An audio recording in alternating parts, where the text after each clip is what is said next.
In this video, I'm going to show you how you can get the Titanic Disco Ball Agony super fast in Pet Simulator 19. So the Titanic Disco Ball Agony is located right here at the tower defense thing, and yeah, it's super cool. And already 200 exist, even if it only being out for 1 day, less than a day actually. As of recording this, it's going to be 23 hours. So as you see, you've got a very high chance. If you don't believe me that I've got a good method, I actually got the Titanic nuclear domus, as well as me having other Titans. So this method that I'm about to show you is insanely good. So starting off, I'm going to talk about the pets you got. So now I go to my units. I've got the nuclear dominus, frostbite griffin, Texamara things, and arcade andros.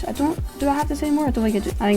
I think something that's definitely necessary is the frostbite griffin, because if you didn't know, this slows down breakable, so it's very good. And yeah, definitely make sure to have this. I would say it's not needed, but I think it's very good. And after you have that, you want one more thing, which I would suggest having the rich corgi. I've not got this yet, but I'm gonna get it, and later in the video I'm going to show you my strategy and the best I can get. So I'd recommend getting this because this gives you passive income and more cash, but it's 3,000. And finally, for your third pet, you want to have one that attacks really quickly, and then for your fourth pet, which is not needed, one that attacks slower but does a lot of damage, which is why I had this one. But I have the nuclear dominus. This one's super cheap. It's 15 million, and TNT capybara is good, but it's quite expensive. But something like the Poseidon axolotl I think is very good because it does damage very quickly. This one does it a bit slower, and this is only 33 million. So like I said, I'm going to show you the end of the video. Before we do that, there's a lot of worlds right here. Now obviously getting to the final world, getting to the final one gets you a higher chance for the huge pet, almost double. Oh yeah, double chance. And for the Titanic, you can get it in here, but it's super easy to get if you follow the method. So after you got all your units, getting to the final map, it is good, which it does give a higher chance for the Titanic, but you can still easily get it by just being at the first area. But I would definitely recommend getting to the final one. I have not done it because I haven't particularly been going for it, but it's very good. And now we move on to hardcore mode. Hardcore mode, like look at that, it went from a 0 to a 0.25% chance, and if you come over to the final one, it's a 1% chance, which is insane. Like a 1% chance for the huge each time you play it, but you do have to be in the final one for that. What's also very good is when you enable it, you have a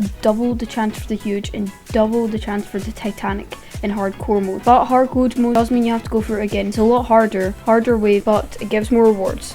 So only do this if you have a good team, but to start off with, I would just recommend doing this. And now before I go on and show you the method that will give you the highest chance of getting the Titanic, I want to go on about leveling. Leveling can give your pets maybe a 0.5 times boost, which is basically half of it. So if it does 1,000 damage, it might do 1,500 damage after leveling up. But still having a level 1 can be very good. But yeah, I'm going to show you that leveling can be very good. Like, oh, this is a good example. This does 225 damage, and this does 270 bucks. It does 45 damage per second, and 65 damage per second. Not a crazy increase, but still that's almost half it double. The damage doesn't go up that much, but the damage per second does a lot because the speed goes down, the range goes up, and leveling can just make it so much. Now this loadout I'm going to be going for the rich corgi because it gives passive income. I'm not going to be using many of these, but still good, and they still do some damage. The frostbite griffins, slow down breakables, place a few of these. Nuclear dominus because it does lots of damage, more than this, but it's so much more expensive. So the Poseidon corgis are a lot better because you can place them a lot quicker, but the nuclear dominus are a lot slower. So let me go in and show you the method that will give you the highest chance for Titanic. So you want to go over to Happy Castle here. Like I said, you can enable hardcore mode, but we're just going to do infinite. I'm not going to do hardcore mode, but yeah. And what you want to do is this is my personal preference. You don't have to do it. Usually what I do is if you have a lower one, then place, like for example, the Texamara, place one here and then 2 frostbite griffins, because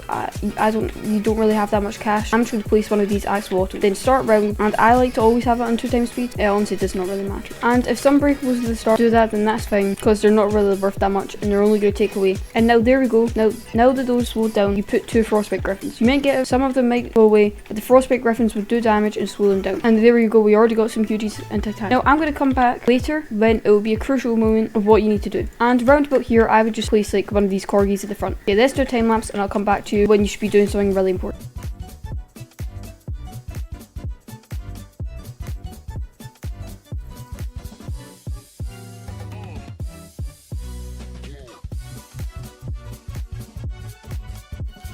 Now here we are at level 45. I don't want to mention something that you can only place 10 of each unit, which is very annoying, but it's why you should have these frostbite griffins because they like do some decent damage. Not really that much, 95 per second, but still do quite a bit. But compared to the Poseidon corgi, there's 1,000. Still not much, but still having 10 extra units. I would recommend just having some of these rich corgis and maxing them out to get some more. And so far I've been pretty unlucky. 1 Titanic pet.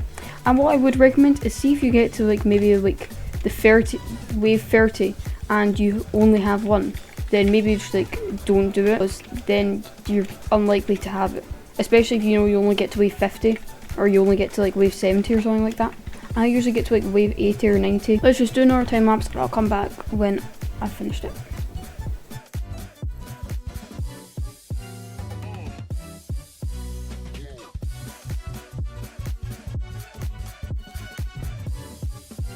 Okay, now I got out on wave 79, but by doing this you can get a level up. I basically just leveled up them all by 1, and you get some rewards and rubies, which is pretty cool.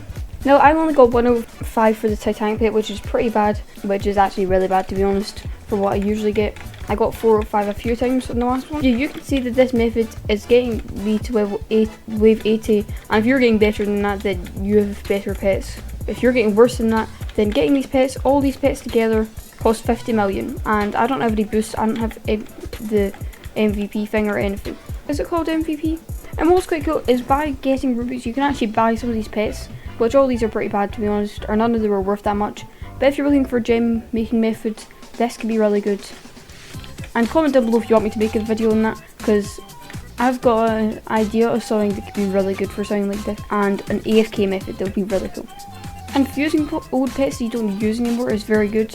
So if you just want to buy some like high level pets, then that could be really good, but only using level 1s barely do anything. But if you have like a level 50 of a really terrible pet, it would do like 5+ waves, so that'd be super epic. Before you click off, I just want to say, if you're super pay to win, I would recommend getting the Crystal Giraffe. It's really good. Actually, the Nightmare Cyclops, that's actually very good. But these are all very expensive for coins. So the loadout I showed you was very good. But to be honest, I think you should, if you're really pay to win, go for the, where is it? I cannot find it. Wherever the TNT capybara thing, that's really good. And also, you can also get loads in AFK mode like this. I think the AFK mode is super cool. You get infinite coins. Rubies do cap out at getting 500 on the AFK. So, still not the best. And that pretty much wraps up the video. I just want to say a quick shout out to all the VIP members. Shout out to Rengoku, Seba, Spider Tom, Tribe Army, and Yo-Yo Winner. They're all awesome for buying it. And if you want to get VIP on my Discord server, you can just donate like 10 UGs or 100 million gems. And you get a cool role, you get shoutouts in videos, double entries and giveaways. You can bypass any giveaway requirement. And also massive shout out to this man right here, Dylan. I gave him the almighty role, his own personal role. Cause, yeah, he couldn't donate to me a Titanic. It was insane. If you watched yesterday's stream, it was awesome. And yeah, thanks for watching. Have an amazing rest of the day. Goodbye.